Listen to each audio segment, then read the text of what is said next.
किसान साथियों कार्यक्रम में एक बार फिर आप सभी का स्वागत है। किसान साथियों, आज हम कार्यक्रम में बातचीत करेंगे शुष्क बागवानी फसलों का प्रसंस्करण और मूल्य संवर्धन के बारे में। और इसके बारे में विस्तार से चर्चा करने के लिए आज हमारे साथ में कार्यक्रम में मौजूद हैं डॉक्टर रंजना सिरोही। आप असिस्टेंट प्रोफेसर हैं process and food engineering horticulture Durgapura से। आपका मैडम कार्यक्रम में बहुत बहुत स्वागत है। नमस्कार। और किसान साथियों, आपको बता दें कि विषय संबंधित आप कार्यक्रम में आज हमें फ़ोन कर सकते हैं। फ़ोन करने के लिए हमारे फ़ोन नंबर हैं 27049999। हमारे दूसरे फ़ोन नंबर हैं 27040998। अगर आप जयपुर के बाहर से फ़ोन कर रहे हैं तो जयपुर का STD कोड लगाना ना भूलें, जो कि है 0141। और जब आप कार्यक्रम में फ़ोन करें तो कृपया करके अपने टीवी सेट की आवाज़ को थोड़ा सा कम रखें, ताकि आपका और हमारा संपर्क आसानी से बन सके। तो रंजना जी, सबसे पहले आपसे जानना चाहेंगे कि शुष्क बागवानी फसलें क्या हैं, इनका क्या महत्व है, और जानना चाहेंगे आपसे कि इन फसलों के अंतर्गत कौन कौन सी फसलें आती हैं। धन्यवाद वंदना जी। वे बागवानी फसलें जो हम कम पानी में, जिन क्षेत्रों में कम पानी है उन क्षेत्रों में हम उगा सकते हैं। इन फसलों को उगाने के लिए कम पानी की आवश्यकता होती है। जैसे अगर हम भारत की बात करें तो लगभग जो 27% बागवानी क्षेत्र है वो हमारा अर्धशुष्क और शुष्क क्षेत्र है, जहाँ पर हम आंवला, बेल, करौंदा, कैर, सांगरी, शरीफा, जामुन, अमरूद, अनार इत्यादि फसलें उगाई जा सकती हैं जिनको पानी की कम आवश्यकता है। अगर हम इसके महत्वपूर्ण की बात करें तो जैसा कि मैंने बताया, इन फसलों को उगाने के लिए कम पानी और कम लागत की आवश्यकता होती है और पोषक तत्वों से भरपूर होती हैं। अगर आपको पता हो तो राजस्थान में ही बहुत से ऐसे ज़िले हैं जहाँ पर जैसे नागौर में, वहाँ का जो अश्वगंधा है उसके जो फिनोलिक कंपाउंड है, जो उसके पोषक तत्व हैं, वो भारत में और कहीं पर नहीं है। ऐसे ही जो ये सारी फसलें जो हमने बताई, जो कम पानी की मात्रा में और कम लागत में उगाई जा सकती हैं, वो अपने पोषक तत्वों को लेकर के भी बहुत महत्वपूर्ण है। उदाहरण के लिए अगर मैं आंवला को लूँ तो आंवला में हमको पता है कि विटामिन सी बहुत अच्छी मात्रा में पाया जाता है और आयुर्वेद में भी इसका बहुत बड़ा महत्वपूर्ण योगदान है। त्रिफला चूर्ण बनाने के लिए, च्यवनप्राश बनाने के लिए आंवला का प्रयोग किया जाता है। अगर मैं बात करूँ यहाँ राजस्थान के लसोड़ा की, जिसको गोंदा बोलते हैं, राजस्थान में इसको सब्ज़ी, अचार, चटनी के रूप में खाया जाता है और इसकी औषधीय जो महत्वपूर्णता है वो भी बहुत अधिक है। जैसे इसमें एंटी ट्यूमर प्रॉपर्टीज़ हैं और पाचन को अच्छा रखने के लिए, क्योंकि इसमें अच्छी मात्रा में फाइबर और प्रोटीन पाया जाता है। अगर हम आगे जाएं, बात करें करौंदा की, करौंदा में बहुत अच्छी मात्रा में आयरन और विटामिन सी होता है, जो कि जो एनीमिक लोग हैं, जिनका हीमोग्लोबिन बहुत कम है, वो लोग अगर इसका सेवन करें तो उनके लिए ये रामबाण होगा। अगर देखा जाए तो कैर राजस्थान में का जो ट्रेडिशनल है पंचकुटा, उसमें भी उपयोग, उसमें सूखने के बाद कैर और ज़्यादा महत्वपूर्ण हो जाता है। कैर में अगर किसी को बहुत पुरानी खांसी है या अस्थमा है, उसमें आयुर्वेद में इसको औषधि की तरह दिया जाता है। अगर हम जामुन की बात करें, जामुन का जैसे पता है कि मधुमेह के रोगियों के लिए जामुन एक बहुत ही लाभकारी फल है। जामुन की गुठलियाँ सुखा के उसका पाउडर बना के खाना मधुमेह के लोगों के लिए बहुत ही लाभकारी है। और जैसे अभी ये जोधपुर की तरफ, पाली की तरफ शरीफा बहुत होता है। शरीफा का जो बीज है, उसका जो तेल है, वो साबुन बनाने में, कॉस्मेटिक्स में उसका बहुत उपयोग किया जा रहा है।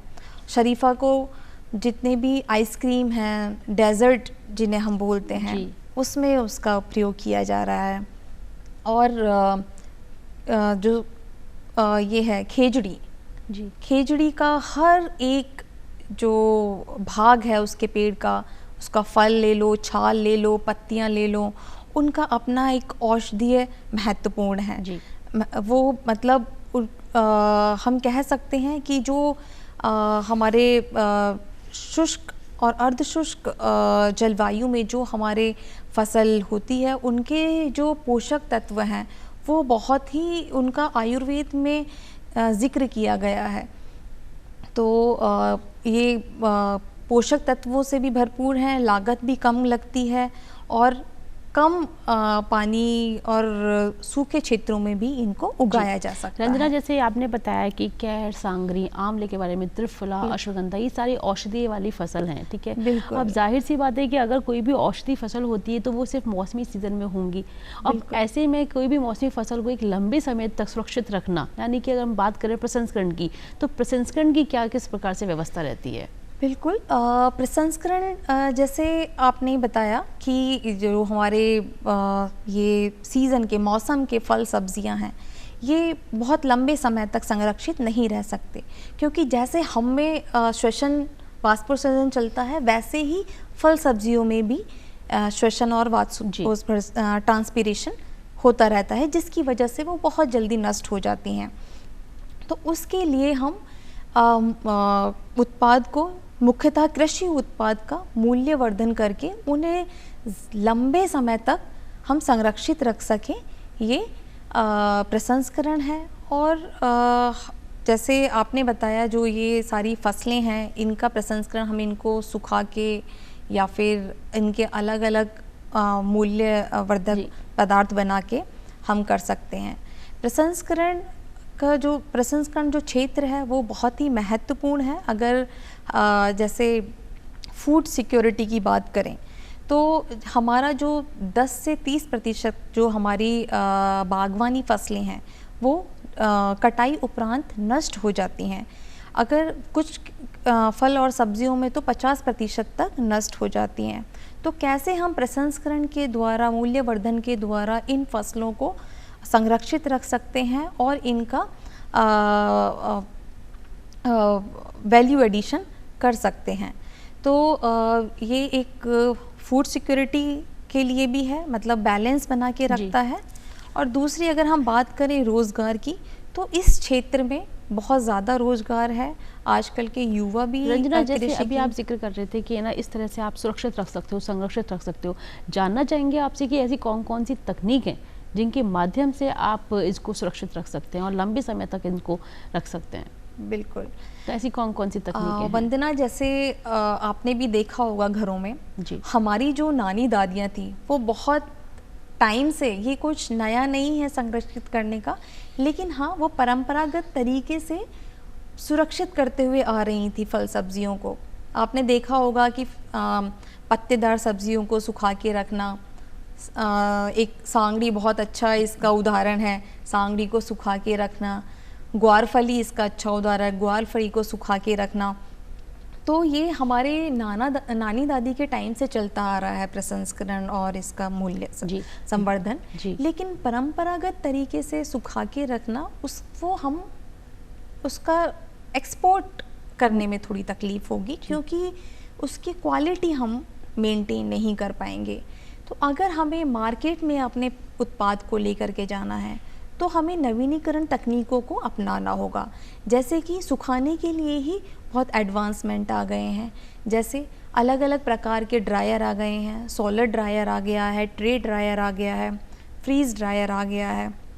तो सोलर ड्रायर की मदद से किसान कम समय में ज़्यादा क्वांटिटी में और अच्छी क्वालिटी मेंटेन करते हुए सुखा के और अपने जो उत्पाद है उसको बाज़ार में बेच सकता है और आय कमा सकता है, उसका लाभ उठा सकता है। तो वही है कि अभी जो टेक्नोलॉजी है वो बहुत एडवांस हो गई है। जैसे पैकेज करने के लिए भी पहले जो हमारी नानी दादी करती थी वो मटकों में भर के रख देती थी, वो उनका पैकेजिंग सब काम करने का से होता है। अभी क्या है कि अगर हमें एक्सपोर्ट में जाना है, निर्यात में जाना है, तो हमें थोड़ा सा टेक्नोलॉजी को अपनाना पड़ेगा, हमें थोड़ा सा एडवांसमेंट की तरफ जाना पड़ेगा। उससे क्या होगा, समय की भी बचत रहेगी और जो हमारा उत्पाद है उसकी क्वालिटी भी बनी रहेगी। जी, तो और आप इससे लाभ भी कमा सकते हैं, आप व्यापार भी कर सकते हैं। अगर हम इसको निर्यात कर रहे हैं तो इससे किसानों को कम से कम 10 से 20 गुना लाभ होगा और गांव में रोजगार बढ़ेंगे। अगर हम प्रसंस्करण के रोजगार की बात करें तो 13% जो रोजगार है हमारा इस प्रोसेसिंग सेक्टर से है। और आने वाले टाइम में ये माना जा रहा है कि 2030 तक ये मार्केट 5,000 करोड़ तक हो जाएगा, और अभी ये 15% की ग्रोथ से बढ़ रहा है। और अंजना जी, साथ ही साथ आपको प्रसिद्धि मिलती है आपके उत्पाद में, आपके क्षेत्र के माध्यम से आपको प्रसिद्धि मिलती है, आपके अपने काम के माध्यम से मिलती है। जैसा कि आपने बताया कि ये बात हमने करी है प्रसंस्करण के बारे में, जानना चाहेंगे आपसे कि शुष्क बागवानी के अंतर्गत अगर हम मूल्य संवर्धन के बारे में बात करें तो उसकी क्या उपयोगिता है और किस प्रकार से उसकी महत्ता है? मूल्य संवर्धन जैसे हम अपने उत्पाद का कोई नया रूप देके या उसका जो उत्पाद है उसको और महत्वपूर्ण बना करके उसका हम कैसे अच्छा मूल्य बाज़ार में ले सकते हैं, वही मूल्य संवर्धन है। जैसे उदाहरण के लिए मैं टमाटर का ही उदाहरण लूँगी। आजकल टमाटर बहुत महंगा है बाज़ार में, तो जब टमाटर का मौसम होता है, टमाटर का जो किसान को मूल्य मिलता है 2 रुपये किलो, 5 रुपये किलो, और कभी कभी ऐसा होता है कि किसान को मंडी में छोड़ के ही आ जाना पड़ता है, उसका कोई ग्राहक नहीं होता। तो किसान क्या कर सकते हैं, अपने फील्ड लेवल पर किसान क्या कर सकते हैं, उस टमाटर के टुकड़े बना के सुखा के रख सकते हैं, ताकि जब टमाटर की फसल उपलब्ध ना हो उस टाइम पर वो कम से कम अपने परिवार के लिए तो वो इसको उपयोग में ला ही सकते हैं। तो यही मूल्य संवर्धन है कि कैसे हम 5 रुपये की चीज़ को, अगर हमने टमाटर की प्यूरी बना दी तो बाज़ार में 200 रुपये किलो है। टमाटर जब 2 रुपये किलो और 5 रुपये किलो है, अगर किसान उसका प्यूरी बना के रख लेता है तो वही उसको उसका प्राइस 200 रुपये किलो और 300 रुपये किलो बाज़ार में मिलेगा। मूल्य संवर्धन यही है जी। और अगर रंजना आपसे जानना चाहेंगे कि घरेलू और अंतर्राष्ट्रीय बाज़ार में अगर हम देखें तो इस मतलब उत्पाद की किस तरह से मांग है? जैसे कोरोना के बाद से तो हम जानते हैं कोरोना के बाद से लोग प्राकृतिक चीज़ों को, स्वास्थ्यवर्धक चीज़ों को लेने में ज़्यादा प्रेफर कर रहे हैं। जो चीज़ घर की उगाई हुई है या जो कुछ महिलाओं ने मिलके जो अचार बनाया हुआ है उसको लेने में ज़्यादा लोग प्रेफर कर रहे हैं। तो अगर हम बात करें अंतर्राष्ट्रीय बाज़ार की और घरेलू बाज़ार की, तो अभी बहुत डिमांड है इसकी, क्योंकि हम प्रसंस्करण में बहुत पीछे हैं। जबकि हम देखें हम उत्पाद में बहुत आगे हैं, हमारा जो देश है पहले दूसरे नंबर पर है, लेकिन प्रसंस्करण में हम मुश्किल से 5 से 8% हमारा जो उत्पाद है वो हम सिर्फ प्रोसेसिंग कर पा रहे हैं। अगर हम इस प्रोसेसिंग में आगे जाएं तो अंतर्राष्ट्रीय लेवल पर हम, जैसे मैंने आपको बताया कि ये मार्केट 15% की ग्रोथ से बढ़ रहा है, तो मतलब अंतर्राष्ट्रीय और घरेलू दोनों मार्केट में ही इन उत्पादों की बहुत डिमांड है। कोरोना के बाद से आपने देखा होगा गिलोय को पहले कोई नहीं पूछता था, अभी गिलोय की कितनी डिमांड है। विटामिन सी, कोरोना में बोला था विटामिन सी लो। आंवले की बहुत ज़्यादा डिमांड है अभी, आंवले का कैंडी, आंवले का मुरब्बा, आंवले की चटनी, बहुत सारी वैरायटी हैं आंवले के प्रोडक्ट की। आप देखेंगे करौंदा की कैंडी मिलने लगी हैं, करौंदा की चटनी मिलने लगी है। तो मार्केट में इसकी बहुत ज़्यादा डिमांड है अभी। जी रंजना, अगर हम बात करें कि प्रसंस्करण के क्षेत्र में, मूल्य संवर्धन के क्षेत्र में शुष्क बागवानी फसलों के अंतर्गत ऐसी कौन कौन सी योजनाएं हैं जिनका हमारे किसान साथी लाभ ले सकते हैं? बिल्कुल, ministry of food processing industry है जिसको MOFPI कहते हैं। तो इसमें अलग अलग स्कीम्स और योजनाएं हैं किसानों के लिए भी और जो ये एंटरप्रेन्योर्स हैं इनके लिए भी, और इंडस्ट्रियल पर्सन्स के लिए भी अलग अलग योजनाएं हैं। जैसे एक प्रधानमंत्री कृषि संपदा योजना है जो कि प्रसंस्करण इकाई लगाने के लिए अनुदान देती है। 50% की सब्सिडी ये देती है, जिससे कि किसान भाई क्लस्टर अप्रोच में कोई प्रसंस्करण लाइन अगर लगाना चाहते हो तो वो लगा सकते हैं, उसके लिए सब्सिडी है। अब है एक ऑपरेशन ग्रीन करके है, वो भी हमारा जो आत्मनिर्भर भारत, अभी जो हमारी सरकार है वो आत्मनिर्भर भारत पे काफ़ी ज़ोर दे रही है, मेड इन इंडिया पर काफ़ी ज़ोर दे रही है। तो ये जो योजनाएं हैं ये सारी यही है कि कैसे किसान भाई और बहनें अपने उत्पाद को, किसान सिर्फ खेती तक ही सीमित ना रहे, अपने वो उत्पाद को कैसे प्रोसेस करके, प्रसंस्करण करके कैसे मार्केट में लेके जाए। उसके लिए मिनिस्ट्री ऑफ फूड प्रोसेसिंग ने 42 मेगा फूड पार्क बनाने की योजना बनाई है, जिसमें से कि एक राजस्थान में अजमेर में बनाने की योजना है। उसमें किसान भाई अपने उत्पादों को डायरेक्ट ये इन फूड पार्क में ले जा कर के इनका प्रोसेसिंग और वैल्यू एडिशन करा कर के, इनका प्रसंस्करण मूल्यवर्धन करा कर के वो मार्केटिंग कर सकते हैं, एक्सपोर्ट कर सकते हैं, जिससे कि किसानों को डायरेक्ट फ़ायदा होगा। और एक योजना और है, 1 डिस्ट्रिक्ट 1 प्रोडक्ट प्लान, ये क्या है? ये 1 डिस्ट्रिक्ट 1 प्रोडक्ट, ये भी आत्मनिर्भर भारत के अंतर्गत ही एक योजना बनाई गई। इसमें जैसे हर एक डिस्ट्रिक्ट का अपना प्रसिद्ध कोई उत्पाद है, तो वो कोई फसल है, प्रसिद्ध फसल है, उसी को लेकर के वो उसके उत्पाद बनाएं।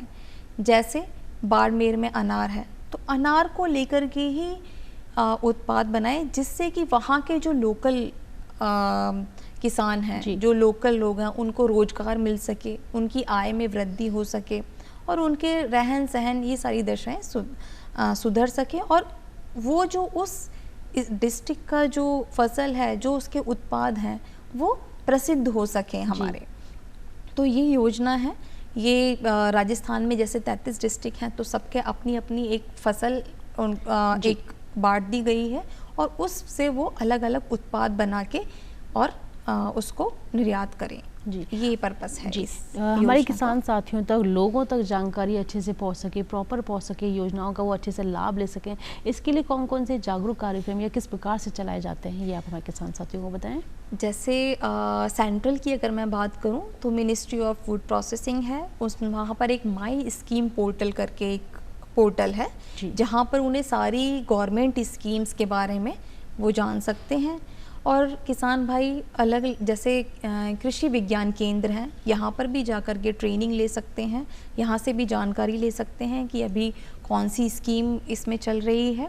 और बहुत सारे ICR की संस्थान हैं, वहाँ जाकर के ट्रेनिंग ली जा सकती है, जैसे सीफिट लुधियाना है, CIH बीकानेर है, काजरी है, यहाँ पर ये लोग किसान भाई वहाँ जाकर के ट्रेनिंग ले सकते हैं। और अगर मैं स्टेट की बात करूं तो बहुत सारी एग्रीकल्चर स्टेट यूनिवर्सिटीज़ हैं जो कि ट्रेनिंग करवाती हैं। और एक और मैं यहाँ पर बताना चाहूँगी कि एग्रीकल्चर स्टेट यूनिवर्सिटीज़ में एग्रीकल्चर बिजनेस इंक्यूबेशन सेंटर होता है। अगर किसी किसान भाई के पास अच्छा आइडिया है, किसी भी फसल को लेकर के, किसी प्रोडक्ट को लेकर के, किसी महिला के पास अच्छा आइडिया है, तो वो अपना यूनिवर्सिटी में दे सकते हैं। यूनिवर्सिटी इसके लिए 5 से 25 लाख रुपए तक का अनुदान करती है, और साथ में ट्रेनिंग भी देती है कि वो कैसे अपने जो उत्पाद बनाया है उसको बाज़ार में बेच सकें। तो ये सारी योजनाओं का लाभ किसान उठा सकते हैं। जी जी। रंजना, आपका बहुत अच्छा अनुभव है, आप प्रोफेसर हैं, और प्रोसेसिंग एंड फूड की जानकारी के माध्यम की जानकारी आप हमारे किसान साथियों को किस संदेश के माध्यम से देना चाहेंगे? मैं ये कहना चाहूँगी कि किसान भाइयों को सिर्फ खेत तक ही सीमित नहीं रहना चाहिए, बिल्कुल आगे भी सोचना चाहिए, प्रसंस्करण और मूल्य संवर्धन की तरफ भी सोचना चाहिए। इसमें इस क्षेत्र में बहुत सारे आपको रोजगार के और आपको अपनी आय बढ़ाने के बहुत सारे अवसर हैं, तो इसका लाभ उठाना चाहिए। जैसे